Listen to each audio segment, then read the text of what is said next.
The thermometer outside the Phoenix emergency room read 118 degrees at 9:47 p.m.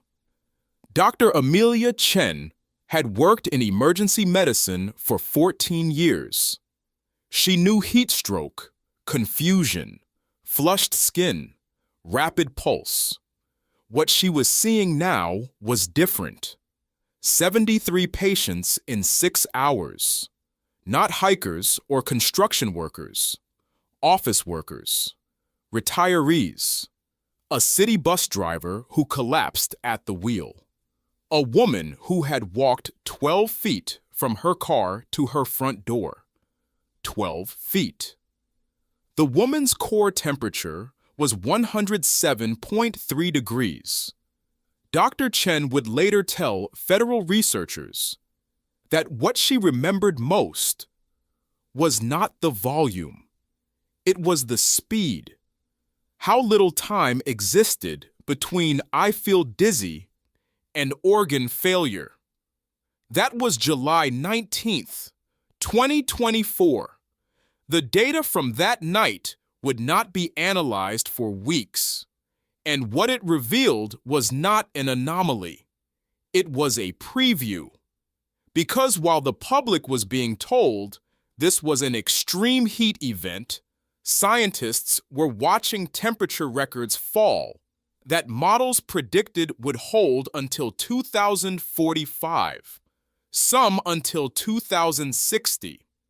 They were falling now, in sequence, across multiple regions simultaneously. And the pattern suggested that what the United States experienced in late July was not the peak. It was the beginning of a cascade that most emergency infrastructure was never designed to handle. This is not about climate change in the abstract. This is about the next 21 days. What happens to power grids, water systems, bodies, supply chains? The question is not whether record heat will continue. The question is what breaks first. On July 8th, 2024, Death Valley recorded an overnight low of 103 degrees, not a high, a low. The overnight low was higher than the average July high for New York City. Dr. Michael Weiner is a climate scientist at Lawrence Berkeley National Laboratory. 31 years studying extreme weather attribution. When he saw the Death Valley reading, he pulled the historical record back to 1911. No overnight low had ever exceeded 102 degrees in 113 years of measurement. "I expected we would see this," Dr. Weiner said on July 23rd. "But not for another 15 to 20 years. The models have been conservative." 4 days later, Phoenix broke its consecutive days above 110 record. The old record was 18 days, set in 1974. Phoenix hit 31 days. But here is what does not fit. Heat waves are dome-shaped events. Temperatures rise, peak, fall. The dome moves. Relief comes. Dr. Jennifer Francis studies jet stream behavior at Woodwell Climate Research Center. 43 peer-reviewed papers on atmospheric dynamics. She had been tracking this heat dome since late June. What we were seeing was a blocking pattern, Dr. Francis explained. High pressure that was not moving. But the troubling part was overnight temperatures. They were not dropping. And when you do not get diurnal cooling, you do not get recovery. Not for infrastructure, not for the human body. The average overnight low in Phoenix during the heat wave was 97 degrees. At 4 a.m., concrete does not cool at that temperature. It stores heat, releases it, The loop becomes self-reinforcing. By July 26th, 14 states had simultaneously broken all-time overnight temperature records. The National Weather Service issued an internal memo on July 28th, obtained later by FOIA request. The memo outlined significant concern that existing warning categories were no longer adequate to communicate the threat. They needed a new category. They did not have one. There are 2,897 major electrical transformers regulating power across the Western interconnection grid. 11 Western states, plus parts of Canada and Mexico. Transformers have thermal tolerances. They can handle heat. Up to a point. That point is calibrated to historic maximum ambient temperature, plus safety margin. But those historic maximums no longer applied. On August 1st, grid operators in California made a decision not widely reported. They began deliberately shutting down grid sections, not because of fires, not equipment failure, because transformers were approaching temperatures where the insulating oil inside them breaks down. Samuel Kwan spent 19 years as a grid stability engineer for California ISO before consulting. He was on a call with 3 utilities the night of August 1st. The issue is not generation, Kwan said. We had power. The issue was transmission. You cannot push electricity through a transformer at critical temperature. The oil degrades. The transformer fails. And if you lose a major transmission transformer, you are talking weeks for replacement, maybe months. There are no strategic reserves of large electrical transformers. Custom-built, hundreds of tons, not sitting in warehouses. If one fails, the grid reroutes.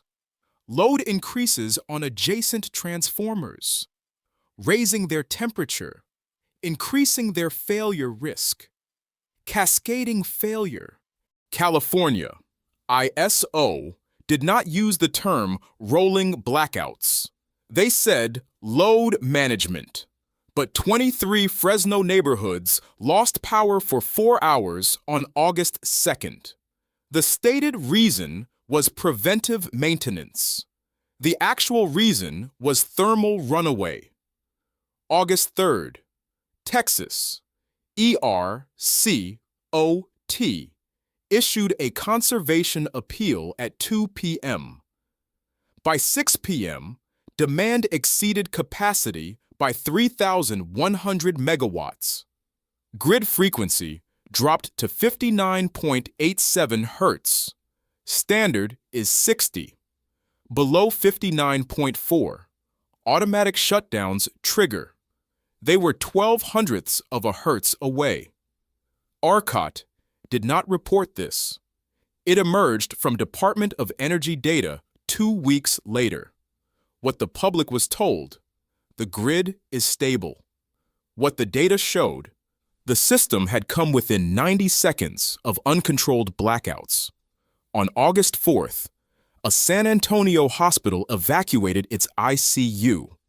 Not because power failed, because the backup generator was failing in 115-degree heat. 63 patients moved by ambulance. 2 did not survive the transfer. The invisible threshold. There is a measurement most people have never heard of. Wet bulb temperature. It is not air temperature. It combines heat and humidity, and it represents the point at which the human body can no longer cool itself. Your body regulates temperature through evaporation. Sweat evaporates. Heat leaves the body. But evaporation requires a humidity gradient. If air is saturated, sweat does not evaporate. No evaporation means no cooling.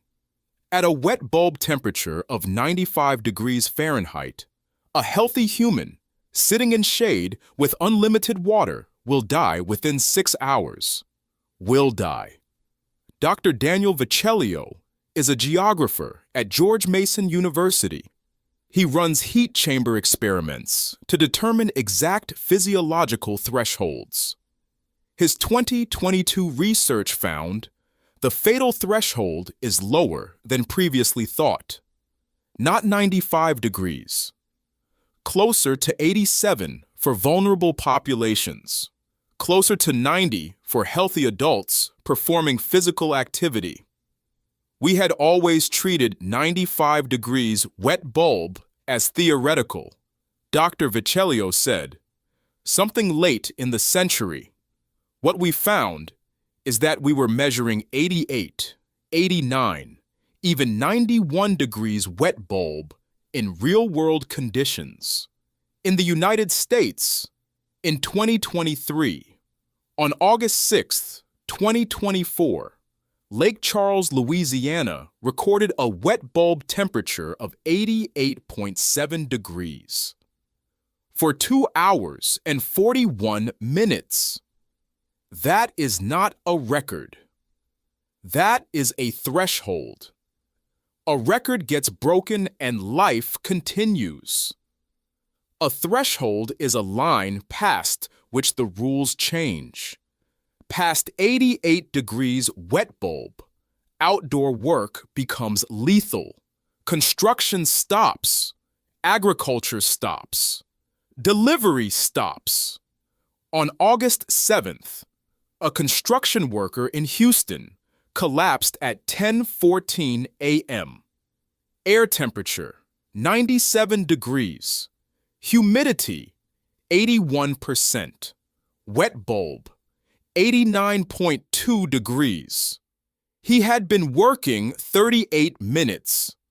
Paramedics arrived in 6 minutes.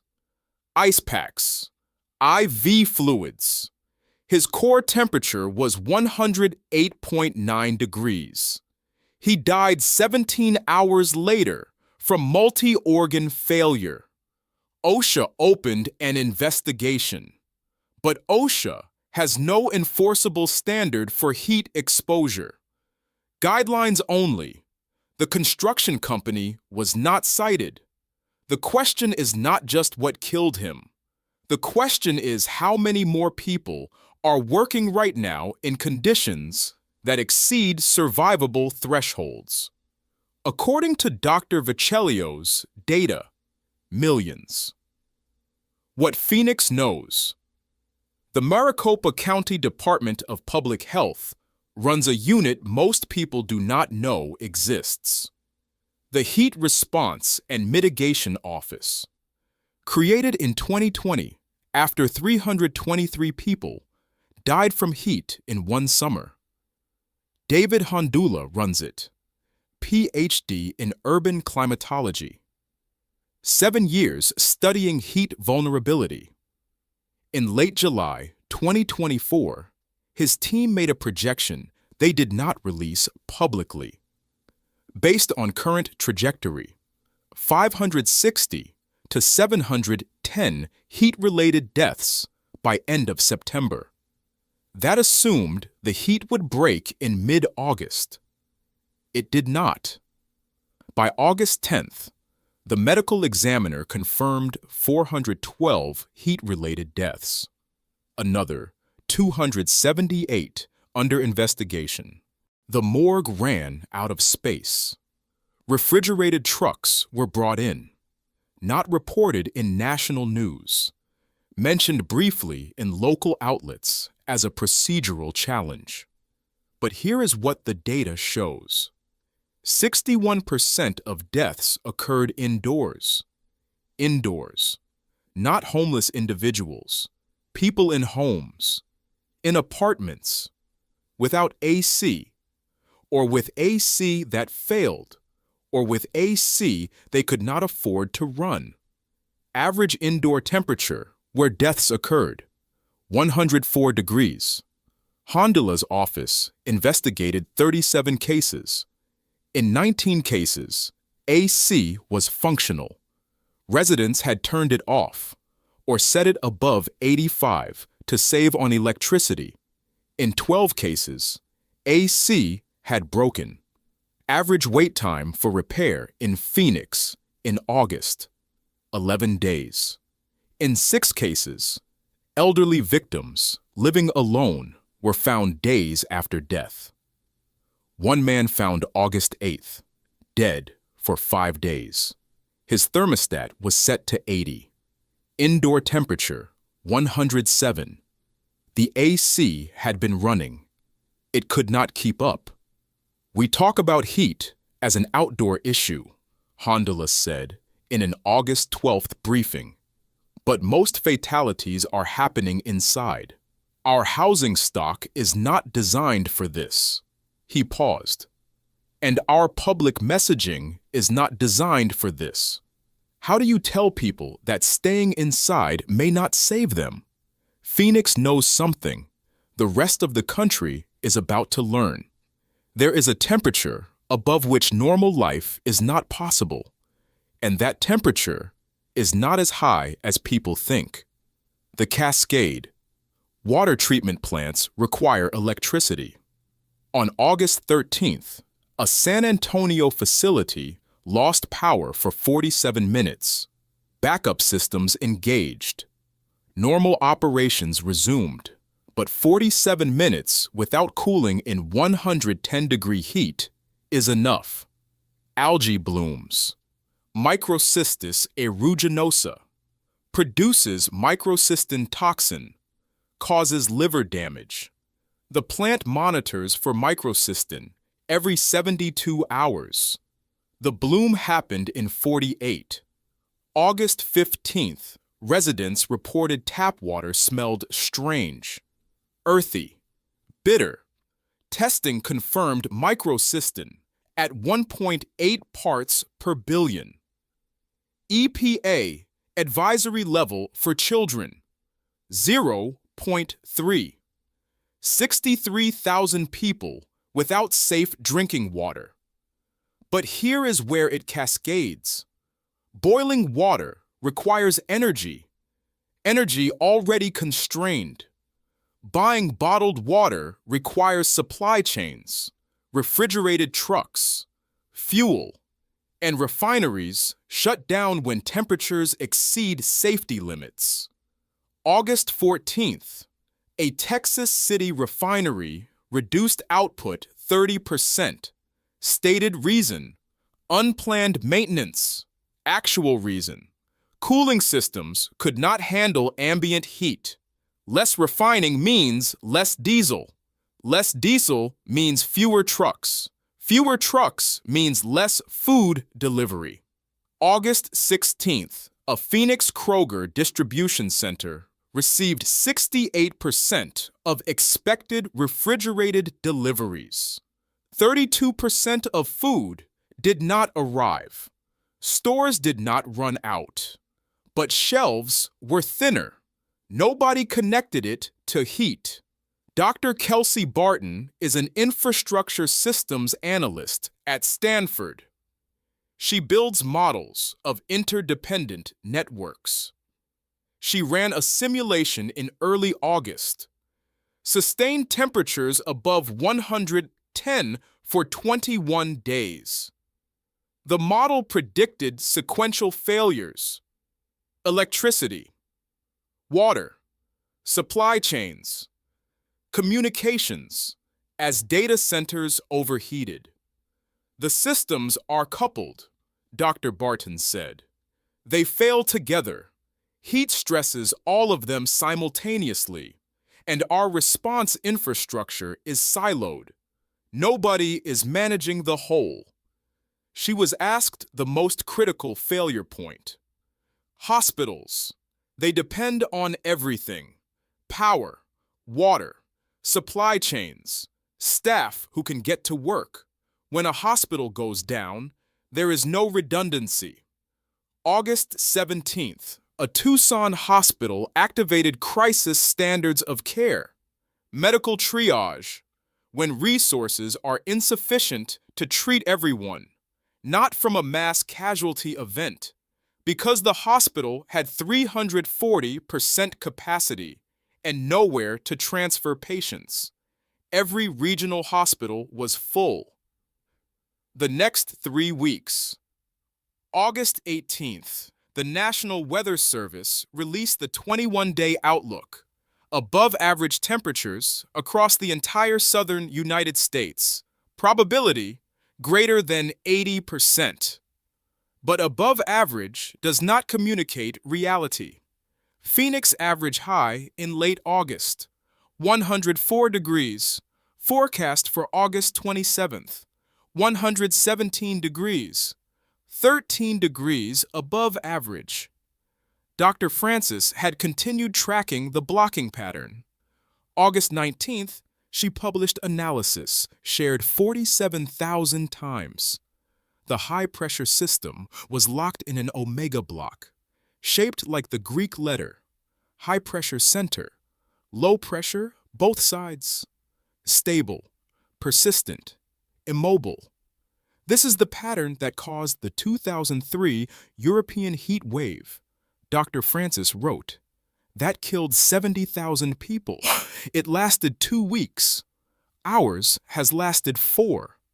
Then something shifted. August 21st, Dr. Vayner did something he had never done in 31 years. He reversed his position. In a statement to colleagues, later public, I have spent my career being conservative, sticking to models, not extrapolating. I now believe that approach is inadequate. The models are underestimating the speed of change, and the public is not being told how fast we are moving into uncharted territory. He called for emergency federal coordination. 17 climate scientists co-signed a letter to the White House on August 22nd. 3 requests. Activate FEMA for heat as disaster. Mandate grid weatherization. Issue public guidance on wet bulb thresholds. Marked urgent. As of August 25th, no official response. Because officially, the system is working, but the data shows something else. The system is buckling, and the next 3 weeks will determine whether it bends or breaks. The new math. August 20th, the World Meteorological Organization released updated analysis. Global average temperature for 12 months ending July 2024, 1.48 degrees Celsius above pre-industrial levels. We are at the line, but the Southwest United States has warmed faster than the global average. Some areas already exceed 2 degrees. Dr. Catherine Hayhoe is a climate scientist at Texas Tech. 20 years translating climate data into impact assessments. August 23rd, interview. Was this heat wave a preview or anomaly? This is not the future. This is the present. The future will be worse, she elaborated. Every 1/10 of a degree matters. The impacts are not waiting. They are here. And the systems we built were built for a climate that no longer exists. The math has changed. Historical temperature data used to be the foundation for engineering standards, designed for the historical extremes. But the historical range is no longer predictive. The 100-year heat event now happens every 5 years. The 500-year event every 20. August 26th, the CDC released preliminary mortality data. August 2024. Excess deaths in the United States, 11,200 above expected baseline. Not all directly attributed to heat, but the spike correlated. 11,200 people, more than twice Hurricane Katrina, barely made the news. Heat does not photograph like hurricanes. No dramatic destruction images, just bodies in homes, hospitals, morgues. The disaster is invisible until you count it. Music. Here is what the next 3 weeks look like. The heat dome will weaken slightly in early September. Temperatures will drop, not to normal, below crisis levels. There will be relief, but damaged systems, grid infrastructure, water quality, supply chains will not recover immediately. And the bigger question is not about the next 3 weeks. It is about next summer.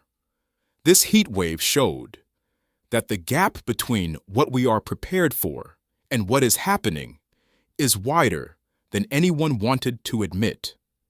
Phoenix knows. The rest of the country is about to learn. The math has changed. The question is whether we change with it. What happens in your city when the temperature does not drop at night? When the grid sheds load? When hospitals stop accepting transfers? These are not hypothetical anymore. Leave a comment. What is the hottest temperature you have experienced, and how did it change what you thought about heat? Subscribe for more investigations into the systems we depend on and what happens when they are tested beyond their limits.